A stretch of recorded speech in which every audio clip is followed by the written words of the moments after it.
بسم الله الرحمن الرحيم. الحمد لله رب العالمين، والصلاة والسلام على أشرف الأنبياء والمرسلين، نبينا محمد صلى الله عليه وسلم وعلى آله وأصحابه الطاهرين الطيبين وعلى من تبعهم بإحسان إلى يوم الدين. أما بعد. Ndugu yangu Muislamu popote pale unaponitazama, assalamu alaikum wa rahmatullahi wa barakatuh.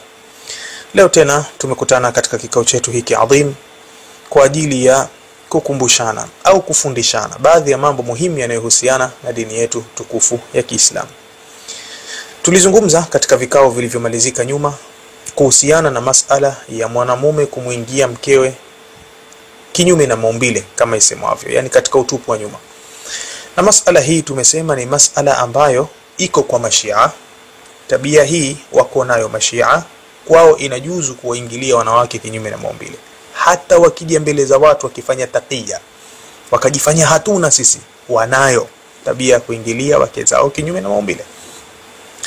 Sasa nilisema zamani walikuwa wakiambiwa hukataa, siku hizi hukubali, lakini huwa hawataki kubeba ule mzigo wa lawama peke yao. Sema hata masunni nao wako hivyo. Masunni hawako hivyo. Masunni kwao wao hakuna riwaya sahihi iliyothibiti hata moja inayoonyesha ya kwamba maswahaba sijui maimamu walikuwa wakiwaingilia wake zao kinyume na. Hiyo kitu hakuna. Hiyo kitu kwa Mashia tu, huku hakuna. Chochote kitakacholetwa kikibambanuliwa kimategemezi, hicho kitu ima kitakuwa ni cha uongo au kitakuwa ni kitu cha kweli, lakini kinazungumzia kumuingilia mwanamke kwa mkao wa kinyume nyume, sio kumuingilia kwenye utupu wake wa nyuma. Kwetu sisi masunni ni moja katika mawili. Hilo nilisema katika video iliyopita. Leo natilia mkazo hilo baada ya kutumiwa video hii. Nimetumiwa sana. Waislamu sisi hatutaki kusoma. Tunapotumiwa vijishubha vidogo kama hivi na Mashia, basi Mashia watu watatizika. Ustadhi nini? Shia hawezi kusema kitu katika dini hii ya Kiislamu. Hebu tulia.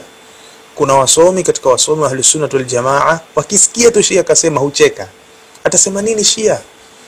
Shia hawezi kuelewa Qur'ani ile ambayo Allah tabaraka wa taala anasema bilisanin arabiyyin mubin, imeteremshwa kwa lugha ya Kiarabu ya wazi kabisa. Shia haelewi. Mpaka leo Mashia wanaamini itikadi mama Aisha radhiallahu ta'ala anha ni mzinifu. Mpaka leo atakuja kuelewa kitu katika masala sijui ya hadithi za Mtume sallallahu alaihi wasallam. Ustiharuki na Mashia. Sasa nimetumia hii video, nataka nijibu kwa silsila kikao baada ya kikao. Video hii Kitab Ahkam al-Quran cha Ibn al-Arabi, safha 198. Masunni wanajuzisha kuingilia wake zao kinyume na maumbile. Almasala thania fi jawazi nikah almar'a, katika kufaa kumwingilia mwanamke fi duburiha, katika duburi yake. Fajawazahu ta'ifatun kathira, wamefanya kujuzisha kundi kubwa katika maulama wa Kisuni. Waqad jamaa dhalika Ibn Shu'ban fi kitab Jumaa' an-Niswan wa Ahkam al-Quran, wa asnada jawazahu, na kelekeza msingi wa jambo hili ila zumratin karimatin min sahaba, kwamba kundi kubwa katika masahaba walifanya hivyo, watabi'in wa ila Malik, na Malik min riwayatin kathira, katika riwaya nyingi. Hii video kijirefu kidogo kama kina dakika 3, nitajibu kwa silsila baada ya silsila. Sitaki kukusanya hapa makorokoro mengi mpaka watu wakashindwa kuelewa. Kitu cha msingi sana ambacho mimi leo nakifungulia mazungumzo hapa, ni haya maneno ambayo nimeyafungia katika video iliyomalizika. Nafungulia leo na natilia mkazo kwa vitabu kadhaa hapa leo. Haya maelezo ndiyo yatakufanya wewe ukisikia Shia ananena usishtuke. Wewe ukisikia Shia anapayukwa usishtuke. Hakuna kitu kwetu sisi Ahlus Sunnah wal Jamaa, hakuna kitu kilichothibiti. Nikisema kimethibiti, yani kwa tahqiqi ya kielimu, kimoja kinachosema ima sahaba, ima imamu, ima tabi'in, la. Yoyote katika hawa waliokuwa wakiingilia wake zao kinyume na maumbile, hakuna kitu kilichothibiti hata kimoja. na vilivyothibiti ni vile vinavyoonyesha inafaa kumuingilia mwanamke kwa mkao wa kinyume. Haya yamethibiti, ila tu watu wanaelewa vibaya. Sasa ili msingi huu uelewe, tuueleze kivitabu kwa pointi za kielimu, ili nikienda mbele kukufafanulia hapa kitabu kimesema hivi, huu ni uongo, hapa kitabu kimesema hivi, hii ni kweli lakini inafahamika hivi. Yani hivyo simple. Yani hawezi kuleta shubha Shia katika jamii ya Kiislamu alafu wasome wa Kiislamu hapo na vitabu viko Shia. Sasa mashia, sikizeni, asema al-Imam Ibn al-Qayyim rahimahullah baada kueleza kwa juu masala haya ya hizi hadithi za kuingilia mwanamke kwa mkao wa kinyume. Asema al-Imam Ibn al-Qayyim, wa min huna, na kutokea hapa, sikiza haya maelezo, nashaa al-ghalatu ala man nuqila anhu al-ibahatu min as-salafi wal a'imma. Hapa kwenye haya masala na hizi riwayat zikisomwa ndio limechipuka kosa, nashaa al-ghalat, limechipuka kosa, min ala man nuqila anhu, kwa wale ambao imenukuliwa kutoka kwao al-ibahatu, kwamba wanahalalisha, minas salafi wal a'imma, katika as-salafu as-salih, masahaba at-tabi'in, atba'u tabi'in, wal a'imma, na maimamu vile vile. Wamesikilikana baadhi ya maimamu na baadhi ya masahaba, baadhi ya at-tabi'in wamesikilikana wanajuzisha vile walivyosikilikana wanajuzisha. Kuna watu wakafahamu kimakosa, kosa limeanzia pale walipojuzisha. Anasema fa innahum, kwa hakika wao maulama wetu, abahu, wamehalalisha, yani wameruhusu, an yakuna dubu, iwe huku nyuma, tariqan ila alwat'i fil farji, kuwa ni style, ni njia ya kumuingilia mwanamke katika utupu wa mbele. As-salaf wameruhusu, wamejuzisha, inafaa mume kumuingilia mke kwenye utupu wa mbele, lakini akatumia mkao wa kinyume, akakaa nyuma yake. Asema fayata'u min ad-dubur la fi ad-dubur, mwanamume ataingia kwa kinyume lakini sio kwenye utupu wa nyuma. Fayata'u min ad-duburi la fi ad-dubur, ataingia kwa mkao wa nyuma, sio kwenye utupu wa nyuma. Qala fashtabaha ala as-sami'i min bifi, ikaleta mchanganyiko kidogo kwa wale wasikilizaji wenye kusikiza yale mazungumzo, ikaleta mchanganyiko harfu ya min kwa harfu ya fi. Asema au lam yadhunna bainahuma farqa, au kuna baadhi ya watu hawakudhania kwamba kuna tofauti yoyote baina ya min na baina ya fi katika zile riwayati zinazokuja. Wao wakazipeleka zote ni kwenye mtindo mmoja, wakati kuna baadhi ya maeneo ikitafsirika yatafsirika kwa nyuma, sio kwenye utupu wa nyuma. Yani watu hawakuweza kubagua. Fahadha alladhi abahahu as-salaf wal a'imma, hili ndilo ambalo wamelijuzisha na kulihalalisha as-salaf as-salih, kadhalika al-a'imma. Faghalata alayhimul ghalitu, wakaja wakaharibu, wakakosea kwa kuwafahamu vibaya wakosefu, waliosoma vitabu vibaya wakakosea. Aqbaha al-ghalati wa afhashahu, wakakosea makosa mabaya na makosa machafu. Bimaana wakaja wakasema, si huyu hapa sahaba anajuzisha kumuingilia mwanamke kinyume, si huyu hapa imamu anatoka kukoga, anasema anaulizwa inafaa kumuingilia kinyume, akasema ndio, na mimi natoka kukoga jina hilo. Wewe hujui kwa riwaya sahihi au si sahihi kwanza, kisha hujui wewe maulama wanajuzisha nini na wanakataza nini, wewe hujui. Basi ndo anasema al-Imam Ibn al-Qayyim katika kitabu chake Zadul Ma'ad, faghalita alayhim al-ghalitu aqbaha al-ghalati wa afhashahu. Ghalat, akakosea, akaharibu, tena kosa lilokuwa baya na kosa. Sasa hapa ni katika kitabu Zadul Ma'ad, al-Imam Ibn al-Qayyim rahimahullah ta'ala anaeleza haya maneno. Ukija katika Tahdhib Sunan Abi Daud, al-Imam Ibn al-Qayyim rahimahullah ta'ala asema maelezo ni haya.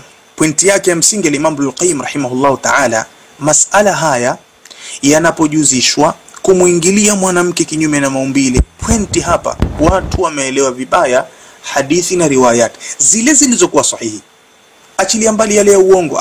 Mashia wamemsingizia mke wa mtume kuzinifu, watashinda kusingizia sahaba na muingilia mkewe kinyume na maumbile. Ya akhi, tulizeni akili ya akhi. Sasa achilia mbali zile riwaya za uongo, achilia mbali zile zilizokuwa sahihi, kinachojuzishwa nini? Ibn al-Qayyim amesimama msimamo wake imara katika Tahdhib Sunan ya Abi Daud, anasema walladhi yubayinu hadha, na kitu ambacho kinatubainishia hili tulilolisema, wayuziduhu wuduhan, na inazidisha kuwa wazi kabisa, jambo ambalo linatuwekea wazi kabisa kwamba kinachokusudiwa ni kumuingilia kwa njia ya nyuma, sio kwenye utupu wa nyuma. Watu tu wamefahamu vibaya. Sikiza sasa, anatoa hoja, ufahamu mbaya umeanzia wapi?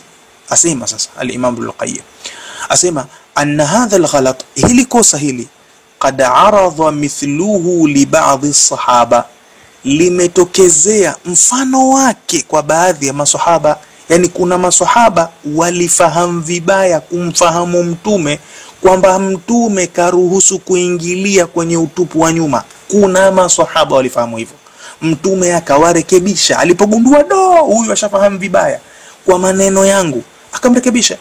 Leo hii ukija kuambia Shia kafahamu vibaya, unashangaa. Sahaba kafahamu vibaya maelezo ya mtume akasema niitieni yule nimrekebishe, kama fahamu vibaya yule. Leo wewe utakuja kushangaa Shia asome kitabu inafaa kumuingilia mwanamke kinyume na mbele, hujui. Sitaki kuzungumza hapa kwa lugha ya kucheka kwa sababu masala ni very serious. Ya haya masala atakwenda kuwafanya watu akawadai wake zao nyuma. Mmoja katika wanawake anakuja anasema, ustadhi nifanye nini mimi? Ufanye nini vipi? Mimi mume wangu ananiingilia kwa nyuma, na si kwamba yuko ana masahara, yuko serious kwamba hili jambo linajuzu kisheria.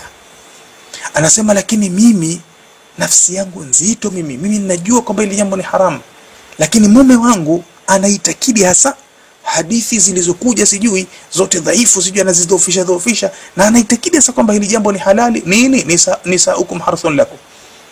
Sikiza hatari.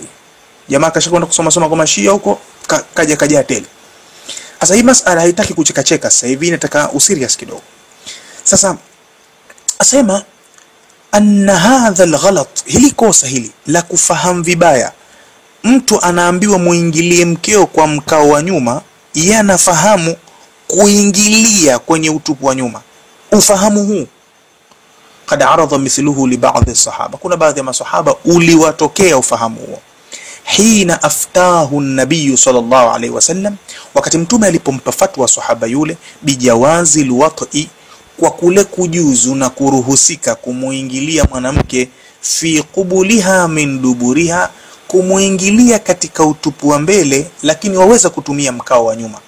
Mtume alipotoa fatwa hii, watu wakafahamu vibaya. Tuangalie ile kesi itakavyokwenda. Hatta bayyana lahu sallallahu alayhi wasallam, mpaka mtume alipombainishia alipombainishia vizuri jambo hilo, bayanan shafian, ubainifu ambao wenye kutibu na kuondosha utata moja kwa moja.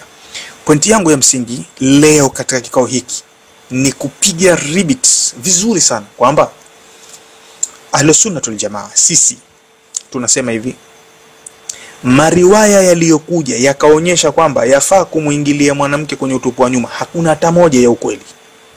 Si ni vitabu viko vimeeleza sanadi, hakuna hata moja ya ukweli, zote ni za uongo.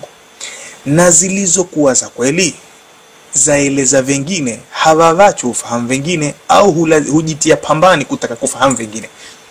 Lakini mambo yako wazi. Riwaya zazungumzia kumuingilia mwanamke huku, wao wanafahamu ingia pale. Yani hivyo ndio hiyo mada ya leo. Namalizia hapa ili kuweka kufungua, yani mkija katika video zinazofuatia huko kwenye riwaya. Sasa ameleta riwaya kutoka Imam Shafi'i rahimahullahu ta'ala kwa sanadi yake, asema anna rajulan, kwamba kuna mtu mmoja, saala an-nabiy sallallahu alayhi wasallam, alimuuliza mtume sallallahu alayhi wasallam, an itiya'i nisa'i fi adbarihinna, kamata haya maneno ambayo nayatia alama hapa sasa hivi. Haya maneno ya kamate, yashike vizuri sana. Maelezo haya ndio yatatuondolea utata. Haya maelezo ndio yapiga boksi nyekundu. Angalia anauliza nini huyu mtu, na Mtume SAW akamjibu nini. Asema anna rajulan, kuna mtu saala an-nabiy sallallahu alayhi wasallam, alimuuliza Mtume an itiyani nisai, kuwaendea wanawake, fi adbarihinna, katika nyuma yao, au itiyani rajul al-imra'atahu fi duburiha, au mwanamume kumwendea mwanamke wake nyuma yake. Zama swali limekuja kwa fi kabisa. Faqala Rasulullah sallallahu alaihi wasallam, Mtume akasema halalun, hilo jambo ni halali tu, halina shida. Angalia, hii riwaya ingeliishia hapa. Hawa mashia hawa wangelikuja wakasema si hapa Mtume kahalalisha. Hii riwaya lau ingeliishia hapa. Nini Mtume kasema halal? Aulizwa an itiyani nisai fi adbarihinna, kuwaingilia wanawake katika tupu zao za nyuma. Mashia wangelisema Mtume kajibu halalun, na wala isingekuwa kuna haja nyingine yote madhali Mtume kishasema halalu. Lakini hii riwaya inamaliza vipi? Asema falamma waliya rajul, yule mtu yule, au walla dhahrahu, alipogeuka yule mtu akaenda zake, daahu, Mtume sallallahu alayhi wasallam akamwita. Yule mtu alipopeana mgongo anaenda zake, ashajibiwa inafaa, Mtume akamwita. Au amara bihi fadu'i, au Mtume aliamrisha akaitwa, akaja mbele ya Mtume sallallahu alayhi wasallam. Faqala, Mtume sallallahu alayhi wasallam akasema kumwambia yule bwana, kaifa qulta, hebu nakuuliza ulisemaje wewe?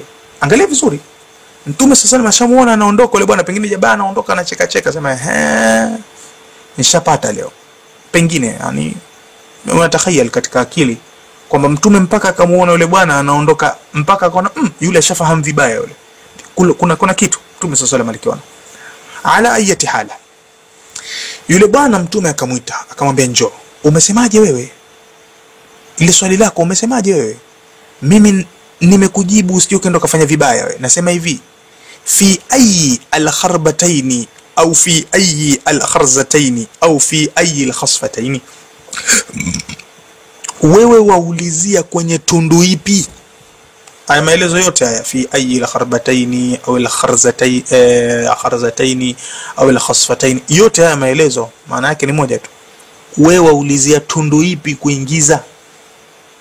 Mtume sallallahu alaihi wasallam amuuliza yule bwana, kashamjibu halal, lakini kamaona huyu kanifahamu sivyo, anakwenda kuharibu. Tundu ipi wewe? Mtume akasema amin duburiha fi qubuliha, je, wewe waulizia kuhusiana na kumuingilia kwa mkao wa nyuma, lakini unapoingiza unaingiza mbele? Ikiwa ni hivyo, fanaam, sikiza maelezo Mtume haya, basi hivyo ndivyo. Amin duburiha fi duburiha, au wewe waulizia kuingilia kwa mkao wa nyuma na pia ukiingiza uingize nyuma. Kama wauliza hivyo, fala, basi hapana. Umeona hapa Mtume kamwita yule mtu, njoo, usije ukaenda ukafanya vibaya huko.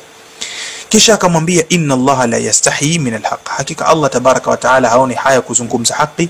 La ta'atu an-nisaa fi adbarihinna, musiwaingilie wanawake katika tupu zao za nyuma.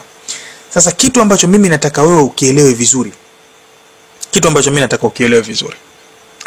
Mtume hapa anasema la ta'atu an-nisaa fi adbarihinna, musiwaingilie wanawake katika tupu zao za nyuma.